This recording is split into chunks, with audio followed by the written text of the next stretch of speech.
शिद्दत से सीखने वालों को महेश बाबू का सलाम। तो साहब कैसे हो आप लोग? बोल बिडू बिंदास्त जबरदस्त जिंदाबाद। दोस्तों रिपोर्टिंग में अपना 700 का सीरीज खत्म हो चुका है। अब अपने को देखना है ड्यूटीज ऑफ ऑडिटर एंड कारो का। ठीक है, ड्यूटीज ऑफ ऑडिटर को तुम बोल सकते हो कि कंपनीज एक्ट का रिपोर्टिंग जो भी है इसमें अपना डिस्कस हो जाएगा। एंड अगला वाला जो वीडियो है उसमें हमारा कारो भी पूरा डिस्कस हो जाएगा। ठीक है, अब ये जो है ना, ये ड्यूटीज ऑफ ऑडिटर को या फिर कारो को समझने से पहले ना कुछ बेसिक टर्म्स जो हमने डिस्कस करे थे। हमारे पास में लोन होते हैं, advances, deposit, guarantee, security and investment करके होता है। लोन मतलब क्या? तुम किसी को पैसा देते हो या फिर तुम किसी से पैसा लेते हो, इस अरेंजमेंट को अपन लोन बोलेंगे। जब तुम उस पैसे को रीपे करोगे या फिर वो बंदा तुमको रीपे करेगा। वही एडवांसेस भी दो टाइप के होते हैं, या तो लोन के नेचर में, मतलब अगर वो तुम पैसे के बारे में अरेंजमेंट करते हो, उसको बस नाम चेंज करते हो एडवांसेस, क्योंकि वहां पे तुम्हारा शॉर्ट टर्म लोन्स वगैरह बात होती है। ठीक है, एंड दूसरे होते हैं गुड्स एंड सर्विसेज के लिए, जो तुम क्या करते हो, गुड्स के लिए तुम अपना क्या करते हो, एडवांसेस देते हो। फिर डिपॉजिट में तुम्हारे पास में बहुत सारे डिपॉजिट होते हैं, जिसमें से तुमको सिक्योरिटी डिपॉजिट जैसे हमने बात करी थी रूम रेंट के लिए। ठीक है, वैसे तुम डिपॉजिट देते हो, या फिर पब्लिक डिपॉजिट, एक पब्लिक कंपनी जब लोगों से पैसा एक्सेप्ट करती है। ये दो टर्म्स आते हैं। ठीक है, आगे जाके यूज होते हैं, इसकी वजह से मैं यहाँ पे डिस्कस कर रहा हूँ। गारंटी मतलब क्या? मेरा वचन ही है शासन। तुम किसी को वचन देते हो, ये तुम्हारा गारंटी है। एंड सिक्योरिटी मतलब क्या? किसी लोन के अगेंस्ट में तुमको कुछ गिरवी रखना है, एसेट वगैरह, तो तुम क्या करते हो, उसको एज अ सिक्योरिटी के तौर पे देते हो। एंड इन्वेस्टमेंट मतलब क्या? तुम किसी और कंपनी में इन्वेस्टमेंट करते हो, किसी और शेयर सिक्योरिटी में इन्वेस्टमेंट करते हो। ठीक है सर, अब शुरू करते हैं अपना ड्यूटीज ऑफ ऑडिटर के बारे में। ठीक है, ड्यूटीज ऑफ ऑडिटर में तुम्हारे पास में 3 क्वेश्चन इंपॉर्टेंट बनते हैं, बाकी कुछ है नहीं एकदम। एक तो तुमको इंक्वायरी करनी होती है कुछ मैटर के ऊपर, कुछ मैटर के ऊपर तुमको रिपोर्ट करना होता है, एंड रिपोर्ट करना होता है तुमको फ्रॉड के ऊपर। यही 3 क्वेश्चन बनेंगे तुम्हारे। देखो सेक्शन 143 सबसेक्शन 1 जो है ना, इसके ऊपर तुमको देखना पड़ेगा। इसमें जो मैटर है उसके ऊपर तुमको इंक्वायरी करनी होती है। और सेक्शन 143 सबसेक्शन 3 के जो मैटर आते हैं ना, इसके ऊपर तुमको क्या करना पड़ेगा, इसके ऊपर तुमको रिपोर्ट करना पड़ेगा। ठीक है, ये तुमको पता है। अभी ऑडिट रिपोर्ट के साथ में तुम्हारे क्या क्या चीज जाती है, तुमको 143 सबसेक्शन 3 के रिपोर्ट को उसके साथ में ऐड करना पड़ेगा, और साथ में कारो के रिपोर्ट को तुमको ऐड करना पड़ता है। कारो 2020 को भी तुमको ऑडिट रिपोर्ट के साथ में अटैच करना पड़ता है। तो ये जो ऑडिट रिपोर्ट की बात होती है 143 सबसेक्शन 3 की बात होती है। और एक तुम्हारे पास में इंक्वायरी वाला सेक्शन आता है। इंक्वायरी में क्या है, कुछ मैटर के ऊपर तुमको इंक्वायरी करनी है। उसके लिए क्वेश्चन क्या आएगा, देखो तुमको बोलेंगे कि लोन एडवांसेस है तुमने कुछ किए हैं विदाउट प्रॉपर सिक्योरिटी, सिक्योरिटी के बिना ही तुमने लोन एडवांसेस दिए हैं। ठीक है, या फिर तुमने कुछ एडजस्टमेंट किया है, बुक एंट्रीज को तुमने इंटर से एडजस्ट किया है। इंटर से मतलब तुमने अपने आप में एडजस्ट किया है। रिसीवेबल था तुम्हारे पास में 100 रुपए का, एंड तुम्हारे पास में पेबल थे 90 रुपए के, एक ही बंदे के, तो तुमने एडजस्ट करके नेट नेट में तुमने रिसीवेबल 10 रुपए का दिखा दिया। ऐसे एडजस्टमेंट किया। या फिर पर्सनल एक्सपेंसेस को तुमने रेवेन्यू अकाउंट को चार्ज किया है, मतलब बिजनेस के रेवेन्यू अकाउंट को, रेवेन्यू एंड कैपिटल में कंफ्यूज नहीं होना है। रेवेन्यू टर्नओवर वाला अकाउंट नहीं है, ये रेवेन्यू तुम्हारा एक्सपेंडिचर का ही रेवेन्यू अकाउंट है, कैपिटल अकाउंट नहीं है। तो पर्सनल एक्सपेंसेस तुमने क्या किए है, बिजनेस एक्सपेंसेस ऐसे करके दिखा चुके हो। तो यहाँ पे तुम्हारा रिपोर्टिंग रिस्पॉन्सिबिलिटी क्या आता है, ऐसा क्वेश्चन आएगा। तो हमने देखा था कि ये सारे पॉइंट ही हमारे आंसर के पॉइंट है। या फिर और एक ऐसा क्वेश्चन आएगा कि प्रोप्राइटी ऑडिट करके आएगा, और तुम कहाँ पे जाओगे, पीएसयू ऑडिट में जाओगे। नहीं जाने का है, क्यों? क्योंकि यहाँ पे one section under section 143 subsection 1 के बारे में बात होती है। तो अगर 43 सबसेक्शन 1 आता है तो समझ जाना कि तुमको इंक्वायरी करनी है। यहाँ पे प्रोप्राइटी ऑडिट क्यों आता है, क्योंकि यहाँ पे भी तुम्हारे खर्चे के बारे में ही बात होती है, और यही चीज तुमको समझनी पड़ेगी। पॉइंट तुम्हारे प्रोप्राइटी के होते हैं, बट इंक्वायरी करनी है तुमको सेक्शन 143(1) के बारे में। तो इसका आंसर तुम्हारा यहाँ का आंसर आएगा। बात खत्म। शुरू करते हैं, इसके आंसर क्या है। इसके आंसर में हमने कैसे याद किया था, 3 पॉइंट तुमने याद रखने हैं। एक होता है लोन्स एंड एडवांसेस। देखो अगर लोन्स एंड एडवांसेस साथ में आता है, इसका मतलब एडवांसेस कौन से, तुम्हारे लोन के नेचर वाले एडवांसेस है। ठीक है, तो तुमने 3 चीजों के ऊपर इंक्वायरी करनी है। एक है तुम्हारा लोन्स एंड एडवांसेस, दूसरा है शेयर्स, एंड तीसरा मैटर में 2 चीज आती है, क्या? Personal expense and book entries के बारे में। ठीक है, पर्सनल एक्सपेंस तुम्हारे रेवेन्यू अकाउंट को चार्ज किए हैं, एंड बुक एंट्रीज तुम्हारे प्रीजुडिशियल वगैरह नहीं है। ठीक है, अब ये 2 चीज तो तुमको क्या दिखी, क्वेश्चन में ही दिखी। लोन्स एंड एडवांसेस भी तुमको क्वेश्चन में ही दिखे, बस तुमको शेयर के बारे में समझना है। तो लोन्स एंड एडवांसेस के 2 पॉइंट बनेंगे। 2 पॉइंट कैसे, इसमें तुमको एसपीडी का ध्यान देना पड़ेगा। एसपीडी क्या है तुम्हारे पास में? सबसे पहले लोन जो है ना वो सिक्योर है क्या तुमको देखना पड़ेगा। यही तो क्वेश्चन ने पूछा था कि लोन्स एंड एडवांसेज जो तुमने किए हैं वो सिक्योर है क्या नहीं है। और उसके बाद में पी क्या है, उसके जो टर्म्स है ना वो प्री जुडिशियल है क्या। देखो जब जब वर्ड प्री जुडिशियल आता है ना तो समझ जाना वो प्री जुडिशियल किसको है, वो तुम्हारे कंपनी को है या फिर मेंबर को है। कंपनी के इंटरेस्ट में है या फिर मेंबर के इंटरेस्ट में, वो प्री जुडिशियल है मतलब कंपनी या मेंबर को वो धोखादायक टर्म्स कंडीशंस आते हैं। ये चीज तुमको देखनी पड़ेगी। ये 2 पॉइंट एक ही पॉइंट बनेगा तुम्हारा। उसके बाद में डी से बात आती है, वो डिपॉजिट को मिसक्लासिफाई किया है क्या। जैसे हमने लोन्स एंड एडवांसेस देखे थे, उसको तुमने कहीं डिपॉजिट को करके तो मिस क्लासिफाई तो नहीं किया है ना। तुमने लोन एडवांसेस के लिए पैसे दिए हैं और तुमने उसको शो किया है डिपॉजिट करके, ऐसा नहीं होना चाहिए। फिर शेयर के लिए 2 बात आती है। शेयर के लिए एक तो बात आती है कि तुम्हारे शेयर सिक्योरिटी या फिर डिबेंचर वगैरह है ना वो तुमने लॉस में बेचे क्या, अदर देन तुम्हारा investment company and banking company छोड़ के, क्योंकि उसका तो तुम्हारा लॉस पे जा सकता है। लेकिन तुम्हारा नॉर्मल कंपनी है, सादा सुधा कंपनी है, तो उसमें तुमने परचेस प्राइस से कम में तुमने क्या किया है, अपने शेयर को बेचा है क्या, ये चीज तुमको चेक करनी पड़ेगी। और शेयर्स जो है ना तुमने अगर अलॉटमेंट किया है, वो अलॉटमेंट तुमने कैश बेसिस पे किया है ना, तो क्या तुमको कैश रिसीव हुआ है क्या, ये चीज तुमको चेक करनी पड़ेगी। क्या तुमको कैश रिसीव हुआ है क्या, अगर नहीं हुआ है तो बुक में जो पोजीशन है वो सही सही दिखता है क्या, ये चीज तुमको चेक करनी पड़ेगी। बाकी तो कुछ है नहीं है। पर्सनल अकाउंट तुमने बिजनेस के खर्चे में दिखाया क्या रेवेन्यू अकाउंट में, एंड बुक एंट्रीज वगैरह ठीक ठाक है क्या, ये तुमको चेक करना पड़ेगा। बस इतने से पॉइंट आते हैं। देखो अब इसको नोट से पढ़ने का है। देखो 2 पॉइंट लोन एंड एडवांसेस के हैं। देखो क्वेश्चन से क्या उठाने का है तुमको, लोन्स एंड एडवांसेस है तो यहाँ पे तुम्हारे 2 पॉइंट बन जाएंगे। ठीक है, और क्या है, इंटरेस्ट से एडजस्टमेंट मतलब बुक एंट्रीज के बारे में बात करता है, यहाँ से 1 पॉइंट हो जाएगा। पर्सनल एक्सपेंस है, यहाँ से 1 पॉइंट हो जाएगा। तो यहाँ पे तुम्हारे पास में 4 पॉइंट तो क्वेश्चन से ही बनेंगे, बस दिमाग लगाना पड़ेगा। ठीक है, तो लोन्स एंड एडवांसेस में तुम्हारा क्या बनेगा, यस पीडी देखना है। यस से तुमको देखना है को प्रॉपरली सिक्योर है क्या नहीं है, और जो टर्म्स है ना उसके क्या वो प्री जुडिशियल है क्या, कंपनी के इंटरेस्ट में या फिर मेंबर के इंटरेस्ट में प्री जुडिशियल है क्या, ये तुमको चेक करना पड़ेगा। दूसरा पॉइंट लोन्स एंड एडवांसेस का बनेगा कि क्या तुमने उसको डिपॉजिट करके मिस क्लासिफाई तो नहीं किया है ना। फिर अपन शेयर के बारे में देखेंगे। शेयर्स में तुमको समझना पड़ेगा, शेयर का अलॉटमेंट अगर तुमने कैश बेसिस पे किया है तो क्या कैश तुमको एक्चुअल में रिसीव हुआ है क्या। अगर रिसीव नहीं हुआ है ना तो तुमको देखना पड़ेगा बुक का पोजीशन करेक्ट है क्या, रेगुलर है क्या, मिसलीडिंग तो नहीं है ना। दूसरी चीज बात करते हैं, शेयर डिबेंचर सिक्योरिटी जो है ना वो तुमने सेल किए है क्या, किस अमाउंट पे, लेस देन जो तुम्हारा परचेस का प्राइस था ना, परचेस का प्राइस से तुमने कम अमाउंट में तुमने क्या किया है, शेयर्स डिबेंचर एंड सिक्योरिटी को सेल किया है क्या, ये चीज तुमको चेक करनी पड़ेगी।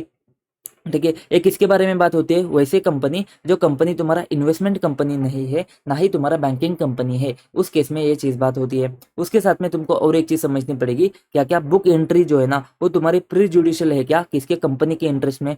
और तुमको क्या समझना होता है, पर्सनल एक्सपेंसेस है वो तुमने रेवेन्यू अकाउंट को चार्ज किया है क्या। ठीक है सर, तुमने तो बोला कि इसके ऊपर इंक्वायरी करनी है, तो इसको अपन रिपोर्टिंग के चैप्टर में क्यों पढ़ते हैं।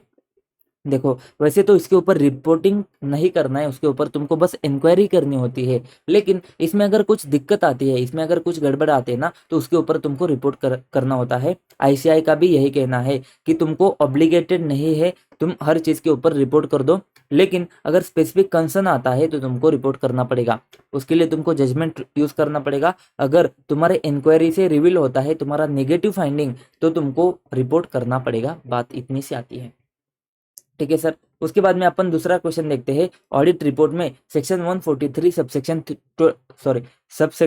3 में, सेक्शन 143 सबसेक्शन 3 में क्या मैटर होते हैं, इसको अपन देखेंगे अपने नोट से। ठीक है, देखो इसको अपन ने बक्से बक्से करके याद रखा था, अलग अलग करके डिवाइड करके याद रखा था। सबसे पहले अपन बात करते हैं, जितना फ्लो में याद होता है उतना। ठीक है, अपने को अल्टीमेटली ऑडिट रिपोर्ट इशू करना होता है। ऑडिट रिपोर्ट जो बनेगा अपना एफएस के ऊपर बनेगा। एफएस में क्या होता है, बैलेंस शीट होता है, प्रॉफिट एंड लॉस अकाउंट होता है। एक इसके आधार पर बनाया जाता है, बुक्स ऑफ अकाउंट्स के आधार पर बनाया जाता है। बुक्स ऑफ अकाउंट जो है ना वो तुम्हारे ट्रांजेक्शन के बेसिस पे बनते हैं। ठीक है, तो तुमको क्या देखना पड़ेगा, ये जो एफएस है ना वो तुम्हारा एएस इंड एस को कंप्लाई करता है क्या, इसके ऊपर तुमको रिपोर्ट करना पड़ेगा। ये जो balance sheet and profit and loss account है ना वो बुक्स ऑफ अकाउंट के हिसाब से बने हैं क्या, वो तुमको चेक करना पड़ेगा। ये जो बुक्स ऑफ अकाउंट्स है ना उसमें तुमको देखना पड़ेगा ये बुक्स ऑफ अकाउंट लॉ भाई ने जैसे बोला है वैसे बने हैं क्या। एंड ये बुक्स ऑफ अकाउंट्स जो है ना मेंटेन सही से हुए हैं क्या। अगर सही से मेंटेन नहीं हुए ना तो तुम्हारा क्वालिफाई या फिर एडवर्स रिमार्क जाएगा, ये रिमार्क तुमको रिपोर्ट में बताना पड़ेगा। और ये जो बुक्स ऑफ अकाउंट्स बने हैं ना वो ट्रांजैक्शन के ऊपर बने हैं। ये जो ट्रांजैक्शन है ना ये तुम्हारे प्री जुडिशियल है क्या। प्री जुडिशियल जब आता है तो कंपनी का इंटरेस्ट देखेंगे या फिर मेंबर का इंटरेस्ट देखेंगे। कंपनी का इंटरेस्ट या फिर मेंबर का इंटरेस्ट में प्री जुडिशियल है क्या वो ट्रांजैक्शन है, ये हमको समझना है। तो सिंपल है, ऑडिट रिपोर्ट एफएस, एफएस से balance sheet profit and loss account, ठीक है। वो कहाँ पे बनेगा, बुक्स ऑफ अकाउंट्स के आधार पर। एंड बुक्स ऑफ अकाउंट्स कैसे बनेंगे, ट्रांजैक्शन के आधार पर। तो जो ट्रांजैक्शन होते हैं प्री जुडिशियल है क्या देखेंगे, बुक्स ऑफ अकाउंट्स लॉ भाई ने जैसे कहा है वैसे मेंटेन हुए क्या। एंड अगर लॉ भाई ने जैसे कहा है वैसे बने हैं एंड मेंटेन हुए क्या, मेंटेन नहीं हुए तो क्वालिफाई एडवर्स रिमार्क जाएगा। बुक्स ऑफ अकाउंट के बाद में आता है तुम्हारा balance sheet profit and loss account. तो वो जो है ना वो तुमको देखना पड़ेगा, balance sheet and profit and loss account books of account के आधार पे ही अच्छे से बनाया गया।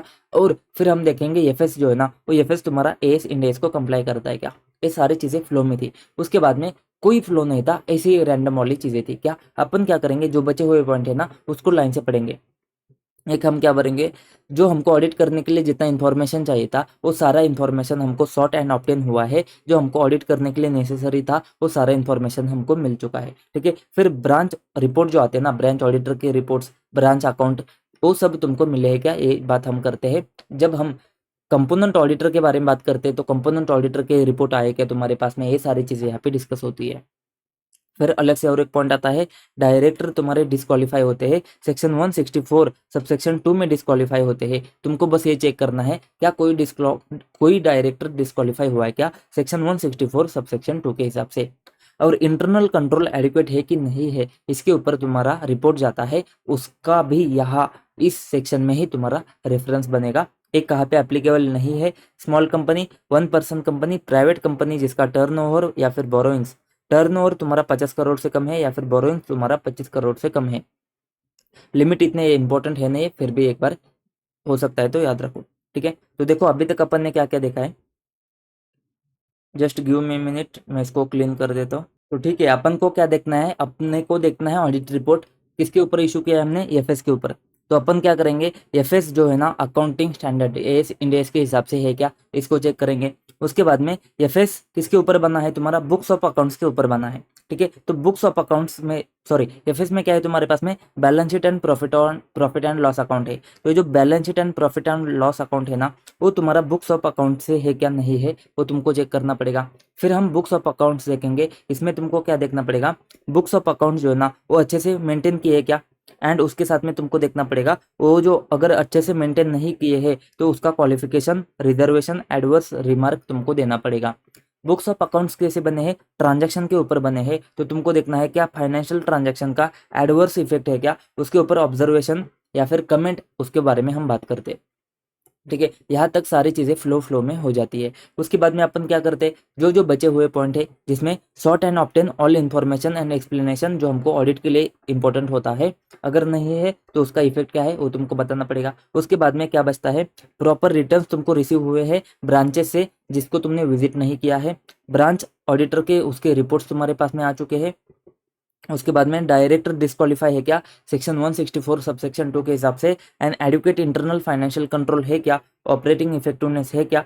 और ये किसको एप्लीकेबल नहीं है, small company, 1 person company, private company जिसका टर्नओवर लेस देन 50 CR है या फिर बोरोइंग्स लेस देन 25 CR है, ठीक है। अब अपन को देखने हैं अदर मैटर कुछ आते हैं जो तुम्हारे रूल में कवर होते हैं। अब ये जो अदर मैटर है ना ये भी तुम्हारे पास में ऐसा लिंकिंग कुछ नहीं है, तुमको इसे याद रखने पड़ेंगे। देखो अदर मैटर में तुमको समझना पड़ेगा, एक तो पेंडिंग लिटिगेशन है तो उसको डिस्क्लोज किया है क्या, इसके बारे में अपन कमेंट करेंगे। प्रोविजंस अगर आते हैं मटेरियल फोर्सिएबल लॉसेस को, फोर्सिएबल मतलब क्या, जहाँ तक तुम उसको गेज कर सकते हो, जहाँ तक तुम उसको डिसाइड कर सकते हो उसके ऊपर तुम क्या करोगे, प्रोविजन बनाया क्या तुमने। इन्वेस्टर एजुकेशन प्रोटेक्शन फंड को तुमने फंड को ट्रांसफर किया है क्या, अगर इसमें डिले है तो डिले है तो तुमको बताना पड़ेगा इसमें डिले है। डिविडेंड जो है ना वो डिविडेंड के लिए तुमने सेक्शन 123 को कंप्लाई करता है क्या, एंड मैनेजरियल रिम्यूनरेशन के लिए तुम्हारा सेक्शन 197 को कंप्लाई करता है क्या। ये बस तुमको पब्लिक कंपनी के लिए देखना होता है सेक्शन 197, ठीक है।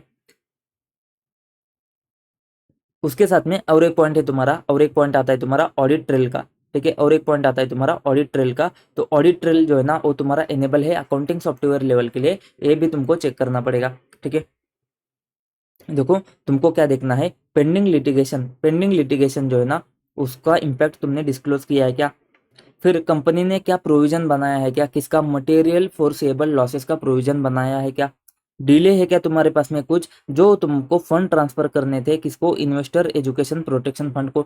उसके बाद में डिविडेंड को कंप्लाई किया है क्या, डिविडेंड का सेक्शन 123 को कंप्लाई किया है क्या। फिर अपन बात करेंगे रेम्यूनरेशन जो पे करना है सेक्शन 197 के हिसाब से, वही रेम्यूनरेशन पे किया है क्या। अब ऑडिट ट्रेल के बारे में बात होती है, ऑडिट ट्रेल तुमने पढ़ा है इंटरनल ऑडिट में, अब तुमको अच्छे से पता है वहां पे जो कंट्रोल थे ना वही पॉइंट यहाँ पे थोड़े थोड़े आ जाते। ठीक है, एक तो सबसे पहले ऑडिट ट्रेल कहाँ पे होगा, अकाउंटिंग सॉफ्टवेयर लेवल के ऊपर अनेबल होगा, एनेबल कहाँ पे होगा, अकाउंटिंग सॉफ्टवेयर लेवल के ऊपर। ठीक है, वहाँ पे कंट्रोल कंट्रोल के बहुत सारे पॉइंट है ना, कैसे पॉइंट थे हमने बात करी थी, डीएससीआरबी ऑडिट ट्रेल को डिस्क्राइब करो, तो उसमें से ही 2-3 पॉइंट यहाँ पे आते हैं, जैसे क्या, उसको through out the year operate होना चाहिए, उसको बीच में बंद नहीं करना चाहिए, 1 सेकंड के लिए भी वो बंद नहीं होगा। उसके बाद में उसका फीचर है ना उसके साथ में छेड़खानी नहीं करनी चाहिए, एंड ऑडिट ट्रेल जो है ना उसको प्रिजर्व किया है जब तक स्टैट्यूटरी का रिक्वायरमेंट जब तक है तब तक उसको प्रिजर्व किया है, इसके बारे में यहाँ पे बात होती है। फिर एक पॉइंट आता है तुम्हारा इंटरमीडियरी ट्रांजेक्शन का। अब ये जो इंटरमीडियरी ट्रांजेक्शन क्या है, फॉर एग्जाम्पल एक ए कंपनी है, बी कंपनी है एंड सी कंपनी है। अभी ए कंपनी ने बी कंपनी को फंड्स दिए हैं एंड बी कंपनी को ए कंपनी ने बोला है कि सी कंपनी में इन्वेस्ट कर ले। अपन डायरेक्ट इन्वेस्टमेंट नहीं करते हैं, अपन थ्रू किसी और कंपनी के थ्रू अपन क्या करते हैं, इन्वेस्टमेंट करते हैं। तो उस केस में एक ट्रांजैक्शन एक हो जाता है, इसमें अपन ए कंपनी है, ये same to same transaction copy paste यहाँ पे है, बस दूसरे केस में अपन बी कंपनी है, मतलब किसी और कंपनी ने तुमको पैसे दिए हैं और तुमको बोला है कि भाई साहब सी कंपनी में इन्वेस्टमेंट कर ले। ठीक है, ये चीज के ऊपर हमको देखना पड़ेगा, इस चीज के ऊपर अपन मैनेजमेंट से पूछेंगे कि ऐसे कोई ट्रांजेक्शन में तुमने एंटर किया है क्या।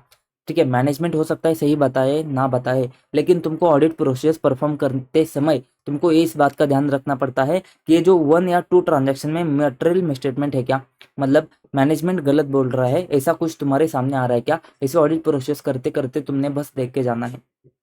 ठीक है, तो तुम्हारे रिपोर्ट में क्या जाएगा, इंटरमीडियरी ट्रांजैक्शन में देखो एक सी है, कंपनी है, उसने क्या किया है, उस कंपनी ने इंटरमीडियरी में इन्वेस्टमेंट किया है और बोला है कि अल्टीमेट बेनिफिशियरी को फंड ट्रांसफर करेगा। या फिर दूसरे केस में क्या हुआ है, फंडिंग कंपनी है, उसने तुम्हारी कंपनी में इन्वेस्टमेंट किया है और उस तुमको बोला है कि अल्टीमेट बेनिफिशियरी को फंड ट्रांसफर करेगा।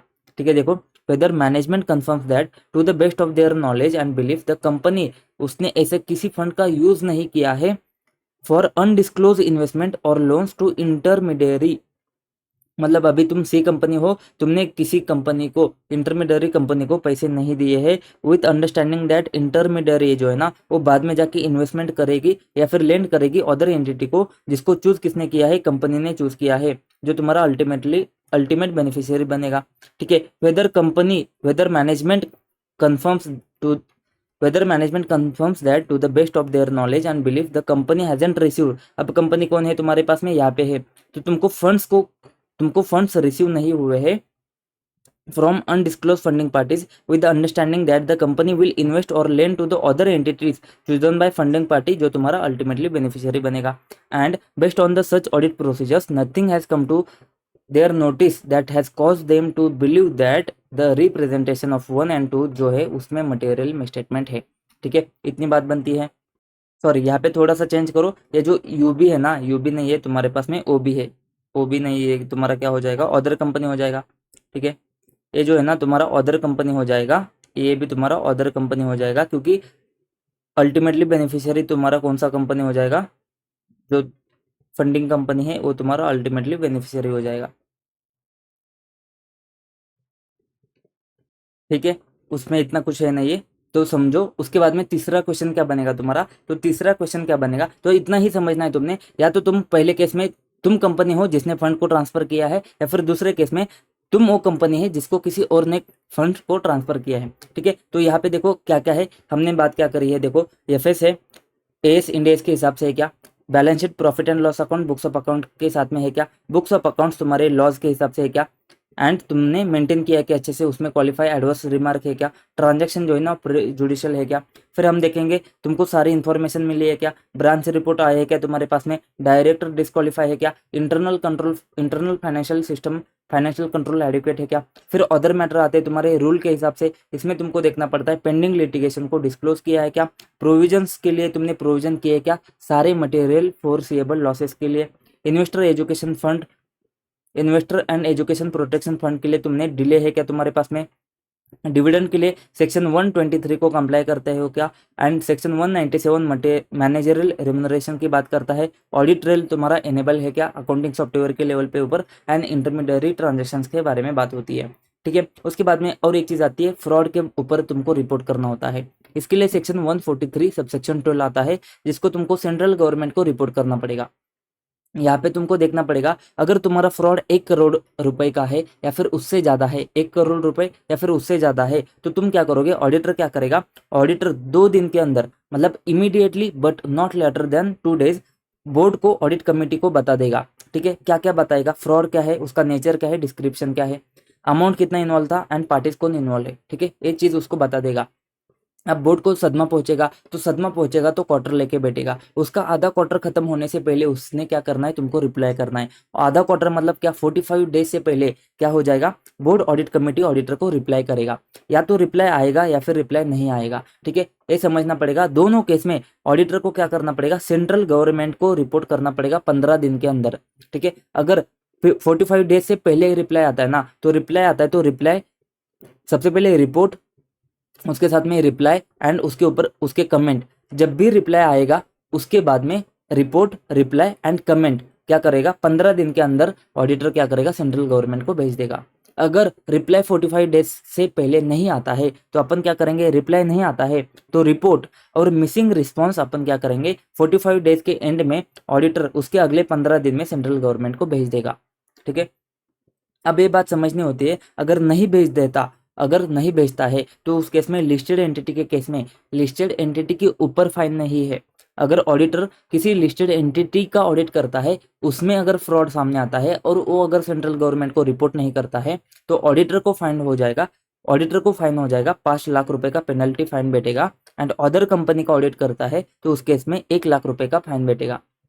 अब समझने की बात आती है, ये जो रिपोर्ट करेगा ऑडिटर, वो रिपोर्ट सेंट्रल गवर्नमेंट को कैसे करेगा, वो अपने फॉर्म ADT 4 में रिपोर्ट करेगा, लेटर हेड के ऊपर रिपोर्ट करेगा, जिसमें उसका स्टैंप जाएगा, मतलब सील जाएगा, साइन जाएगा एंड मेंबरशिप का नंबर जाएगा। ये किसको देगा, ये सेक्रेटरी, MCA की सेक्रेटरी को देगा, एंड रजिस्टर्ड पोस्ट या फिर स्पीड पोस्ट से देगा, साथ में फॉलोड बाय ईमेल कंफर्मेशन, साथ साथ में ईमेल कंफर्मेशन भी उसको भेज देगा। ठीक है, अब यहाँ पे और एक चीज आती है कि अगर फ्रॉड 1 करोड़ से कम है ना, तो क्या करेगा, तो बस वो सेंट्रल गवर्नमेंट को बताने की जरूरत नहीं है, तुम क्या करो, बस बोर्ड या फिर ऑडिट कमेटी को बताओ। क्या बताना है, यही सारी चीजें तुम क्या करो, बोर्ड ऑडिट कमेटी को बताओ। ठीक है, अब ये बोर्ड ऑडिट कमेटी क्या करेगा, उनके डायरेक्टर के रिपोर्ट में, बोर्ड्स के रिपोर्ट में जो सेक्शन 134 से तुम्हारा जाता है ना, वो बोर्ड के रिपोर्ट में क्या करेगा, ये सारी चीज बता देगा, और साथ में बता देगा कि उसने एक्शन क्या लिया है, ये चीज भी वो बता देगा। बात खत्म। देखो, फ्रॉड के ऊपर रिपोर्ट करना है तो सेक्शन तुम्हारा क्या हो जाएगा, सेक्शन 143 सब सेक्शन 12 हो जाएगा, और फिर रूल 13 भी आ जाएगा यहाँ पे। तो फ्रॉड अगर 1 करोड़ से ऊपर का है तो तुमको क्या करना है, immediately but not later than 2 days board या फिर ऑडिट कमेटी को बताना पड़ेगा, और उसका रिप्लाई तुमको, रिप्लाई या फिर ऑब्जर्वेशन तुमको विदिन 45 डेज तुमको लेने पड़ेंगे। ठीक है, जैसे ही रिप्लाई आता है उनको, उनका जैसे ही रिप्लाई आता है तुमको क्या करना पड़ेगा, 15 दिन के अंदर क्या करना पड़ेगा, उस रिप्लाई को, उसके रिपोर्ट को, उसके रिप्लाई के ऊपर कमेंट को, सबको सेंट्रल गवर्नमेंट को 15 दिन के अंदर भेजना पड़ेगा। ठीक है, अगर 45 डेज के अंदर रिप्लाई नहीं आता है तो सेंट्रल गवर्नमेंट को फिर भी तुमको रिपोर्ट भेजना पड़ेगा, और साथ में मिसिंग रिस्पॉन्स है ये बताना पड़ेगा। मिसिंग रिस्पॉन्स हमने वर्ड यूज किया था, तुमको क्या बताना पड़ेगा, details of his report that was earlier forwarded to the board और audit committee for which he has not received any reply और ऑब्जर्वेशन, ऐसा करके तुमको सेंट्रल गवर्नमेंट को बताना पड़ेगा। ये रिपोर्ट जो तुमको बताना होता है, कैसे बताओगे तुम, फॉर्म ADT 4 में बता दोगे, लेटर हेड के ऊपर बता दोगे, जिसमें address, email, telephone, mobile number जाएगा, साथ में साइन करोगे तुम, सील जाएगा, तुम्हारा स्टैम्प जाएगा एंड मेंबरशिप नंबर जाएगा। और ये जो है ना, ये तुम्हारा सेक्रेटरी को भेजा जाएगा सील्ड कवर में, रजिस्टर्ड पोस्ट से या फिर एक्नॉलेजमेंट ड्यू और बाय स्पीड पोस्ट से, लेकिन followed by email confirmation. Post तो भेज दो, लेकिन उसके साथ में ईमेल करके बता दो कि हमने पोस्ट से भेज दिया है। ठीक है। अगर फ्रॉड 1 करोड़ से कम है, तुम क्या करो, ऑडिट कमेटी या बोर्ड को इमीडिएटली बता दो, but not later than 2 days। क्या बताना है, नेचर ऑफ फ्रॉड, अमाउंट क्या है, पार्टीज कौन इन्वॉल्व थे। वो क्या करेंगे, अपने बोर्ड रिपोर्ट में डिस्क्लोज करेंगे हर रिपोर्ट जो उनको रिपोर्ट में आया है, हर फ्रॉड जो उनके रिपोर्ट में आया है, तो क्या करेंगे, वही ऊपर की तीनों चीजें बता देंगे, बस साथ में प्लस रेमेडियल एक्शन भी बता देंगे साथ साथ में। यहाँ पे ध्यान क्या देना है, ये तुमको प्रोटेक्ट करता है गुड फेथ में। सीए के साथ में सीएमए एंड सीएस के लिए भी same to same provision applicable हो जाते हैं, same to same penalty applicable हो जाती है 5 लाख 1 लाख की। ठीक है। कारों में भी अपन फ्रॉड के बारे में बात करते हैं। फिर अपन ने जैसे इन्वेस्टिगेशन में देखा था 240 एंड 447 में तुम्हारे पास में फ्रॉड का डिफिनेशन में कुछ डिफरेंस है, और हमने ऐसे 240 में भी बात करते हैं कि फ्रॉड के लिए तुम्हारा रिक्वायरमेंट क्या होता है। ठीक है, ये बात होती है। अभी देखो क्या क्या चीज हमने डिस्कस करी है, हमने इंक्वायरी डिस्कस करी है, ऑडिट रिपोर्ट डिस्कस किया है एंड फ्रॉड के ऊपर का रिपोर्ट डिस्कस किया है। अब कुछ खास बात बचती नहीं है। सेक्शन 145 बात करता है कि ऑडिटर को क्या करना पड़ेगा, रिपोर्ट को साइन करना पड़ेगा। ठीक है, क्वालिफिकेशन ऑब्जर्वेशन देने पड़ेंगे उसको, एडवर्स इफेक्ट है तो। फिर ऑडिटिंग स्टैंडर्ड को तुमको कंप्लाई करना पड़ेगा, बस इतनी सी बात बोलता है और कुछ नहीं है। ये ऊपर हमने कवर कर लिया, रिपोर्ट अपन ने कवर कर लिया। उसके साथ में एक और चीज आती है, सेक्शन 143 सबसेक्शन 11 से बात करता है, सेंट्रल गवर्नमेंट है ना, एनएफआरए के कंसल्टेशन में एक ऑर्डर इशू कर सकता है। कौन सा ऑर्डर इशू किया है उन्होंने, कारो 2020 इशू किया है। देखो सेक्शन 143 सबसेक्शन 11 के हिसाब से वो यहाँ पे उनको पावर दे दिया है कि वो क्या करेगा, इशू कर सकता है। तो इशू किया है उन्होंने कारो, उसको अपन नेक्स्ट लेक्चर में देखेंगे। Due to state any reason for qualification और नेगेटिव रिपोर्ट। तो जब भी तुम्हारा क्वालिफिकेशन या फिर नेगेटिव रिपोर्ट जाता है ना, तो तुम उसमें क्या करना है, तुमने उसका रीजन भी देना है कि क्या तुम्हारा क्वालिफिकेशन है एंड क्या तुम्हारा नेगेटिव रिपोर्ट है। 1 मिनट में फटाफट अपन क्या करते हैं, अपन ने क्या क्या देखा है देखो। 3 इंपॉर्टेंट क्वेश्चन बनेंगे। एक इंक्वायरी, इसके लिए 143 सबसेक्शन 1 आता है। ऑडिट रिपोर्ट 143 सबसेक्शन 3 आता है and report on fraud 143 subsection 12 आता है। ठीक है। तो इंक्वायरी के लिए तुमने क्या देखना है, 2-3 पॉइंट यहाँ से ही उठाओ, loans and advances, shares and उसके बाद में book, personal expenses and book entry. ठीक है। लोन्स एंड एडवांसेस एसपीडी देखना है, सिक्योर है, प्री जुडिशियल है एंड तुम्हारे पास में डिपॉजिट को क्लासिफाई नहीं किया है। उसके बाद में तुम्हारे पास में शेयर के लिए तुमने देखना है, कैश के लिए अलोकेट किया है तो कैश आया है क्या, वो चेक करना है। फिर शेयर, डिपेंजर, डिपॉजिट, सिक्योरिटीज है ना, वो तुमने परचेज से कम में मतलब लॉस में बेचा है क्या। उसके बाद में बुक एंट्री जो है ना, वो प्री जुडिशियल है क्या, एंड पर्सनल एक्सपेंसेस तुमने रेवेन्यू अकाउंट को चार्ज किया है क्या, ये चीज तुमको चेक करनी पड़ेगी। उसके बाद में साइन करना है तुमने, ऑडिटिंग स्टैंडर्ड, ठीक है, कंप्लाई करना है। 143 में तुमको रिपोर्ट करना है। तो सबसे पहले अपन क्या बात करेंगे, ऑडिट रिपोर्ट एफएस के ऊपर जाता है, एस को कंप्लाई करता है। एफएस में बैलेंस शीट पेंडल आता है, बुक्स ऑफ अकाउंट के हिसाब से, बुक्स ऑफ अकाउंट्स लॉ के हिसाब से तुमने बनाया है, तुमने उसको अच्छे से मेंटेन किया है, नहीं किया है तो क्वालिफाई, रिजर्वेशन, एडवर्स रिमार्क जाएगा। उसके बाद में अपन बात करते हैं क्या, फाइनेंशियल ट्रांजैक्शन जो है ना, वो तुम्हारा एडवर्स इफेक्ट है क्या, ऑब्जर्वेशन कमेंट के ऊपर। बचे हुए पॉइंट क्या है, सारा इन्फॉर्मेशन एक्सप्लेनेशन आया है क्या, नहीं आया है तो उसका इफेक्ट क्या जाएगा। तुमको सारे रिटर्न्स आए हैं क्या, जिस ब्रांचेस को तुमने विजिट नहीं किया, या फिर ब्रांच ऑडिटर की रिपोर्ट आए क्या तुम्हारे पास में, डायरेक्ट डिस्क्वालीफाई है क्या 164(2) के हिसाब से, एडुकेट इंटरनल फाइनेंशियल कंट्रोल है क्या। फिर तुम्हारे पास में अदर मैटर आते हैं, जिसमें तुमको डिस्क्लोज करना पड़ेगा पेंडिंग लिटिगेशन का इम्पैक्ट, मटेरियल फोर्सेबल लॉसेस के लिए प्रोविजन बनाया क्या, आईपीएफ के लिए डिले है क्या ट्रांसफर करने के लिए, डिविडेंड के लिए सेक्शन 123 का कंप्लाई किया है क्या, रेम्यूनरेशन के लिए सेक्शन 197 कंप्लाई किया है क्या, ऑडिट ट्रेल का फीचर तुम्हारा अकाउंटिंग सॉफ्टवेयर लेवल पे एनेबल है क्या। फिर इंटरमीडियरी ट्रांजैक्शन में तुमने देखना है क्या, तुमने किसी को पैसे दिए हैं या फिर किसी ने तुमको पैसे दिए हैं क्या। इसे मैनेजमेंट से तुम क्या कर लो, कंफर्म कर लो, और साथ में ऑडिट के प्रोसीजर्स में तुमने देखना है कि क्या इसमें कुछ मटेरियल मिसस्टेटमेंट है क्या, उसके कंफर्मेशन में। ठीक है। उसके बाद में रिपोर्ट है फ्रॉड के लिए, तुमने देखना है सबसे पहले 1 करोड़ या उससे ऊपर का फ्रॉड है तो तुमने क्या करना है, इमीडिएटली, बट 2 दिन से बात नहीं, 2 दिन से पहले क्या करना है, बोर्ड को, ऑडिट कमेटी को बताना है। उनका रिप्लाई आएगा 45 डेज के अंदर। जैसे ही रिप्लाई आता है उसका रिपोर्ट, उसके रिप्लाई एंड साथ में तुम्हारे कमेंट करके सेंट्रल गवर्नमेंट को 15 दिन के अंदर भेज दो। अगर रिप्लाई नहीं आता है 45 डेज के अंदर, तो तुम क्या करो, रिपोर्ट एंड तुम्हारे मिसिंग रिस्पॉन्स करके ऐड करके सेंट्रल गवर्नमेंट को भेज दो। कैसे भेजोगे, एडीटी फॉर्म में लेटर हेड के ऊपर साइन करोगे, सील स्टैम्प करोगे, मेंबरशिप नंबर दे दोगे, सेक्रेटरी को भेजोगे, सील्ड कवर रजिस्टर्ड पोस्ट से या फिर स्पीड पोस्ट से, साथ में तुम्हारे पास में ईमेल से कंफर्म करके बता दोगे। अगर फ्रॉड 1 करोड़ से कम है तो ऑडिट कमेटी बोर्ड को बता दोगे। सेम टाइमिंग है, immediately but not later than 2 days. क्या बताओगे, नेचर ऑफ फ्रॉड, उसका डिस्क्रिप्शन, अमाउंट कितना इन्वॉल्व था, पार्टीज कौन इन्वॉल्व थे, वही क्या करेंगे, वो लोग क्या करेंगे, बोर्ड रिपोर्ट में ऐड करेंगे। बस सेम टू सेम चीज, बस वो क्या करेंगे, एक्शन उन्होंने क्या लिया है वो भी बता देंगे। ठीक है, ये जो प्रोविजन है सीए के साथ में सीएमए सीएस को भी एप्लीकेबल हो जाते हैं। पेनल्टी आता है लिस्टेड कंपनी केस में 5 लाख, अदर कंपनी केस में 1 लाख, कारों में भी फ्रॉड रिपोर्टिंग होता है। बात खत्म। फिर है ना, सेंट्रल गवर्नमेंट एनएफआरए के कंसल्टेशन में ऑर्डर इशू कर सकता है। कौन सा ऑर्डर इशू किया है, कारो 2020 इशू किया है। एंड जब भी तुम नेगेटिव या फिर क्वालिफिकेशन रिमार्क एडवर्स रिपोर्ट देते हो तो उस केस में तुमने रीजन बता देना है। बात खत्म। ये होता है तुम्हारा ड्यूटीज ऑफ ऑडिटर। ठीक है, अगले वीडियो में अपन बात करेंगे कारो 2020 के बारे में। मिलते हैं नेक्स्ट वीडियो में, तब तक के लिए जय हिंद।